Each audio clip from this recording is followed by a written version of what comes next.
અમદાવાદમાં શહેર પોલીસનું સ્પોર્ટ્સ 2024નું આયોજન સ્પોર્ટ્સ 2024 આવતીકાલથી શરૂ થશે। સ્પોર્ટ્સ મીટ સીએમ ભૂપેન્દ્રભાઈ પટેલના હસ્તે શરૂ કરવામાં આવશે। 11 ટીમમાં 1500 જેટલા પોલીસકર્મી અને અધિકારીઓ ભાગ લેશે।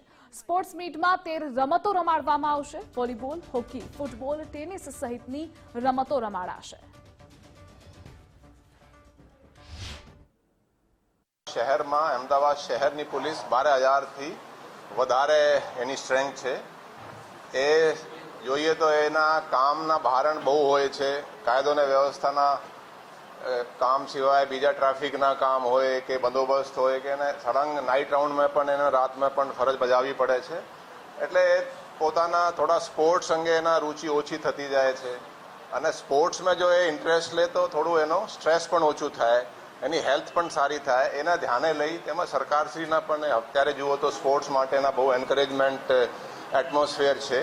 એ બધાના ધ્યાને લઈ આપણે લાર્જ સ્કેલ ઉપર અમદાવાદમાં રમતનો એ પ્રોગ્રામ આપણે શરૂ કરવાના છીએ।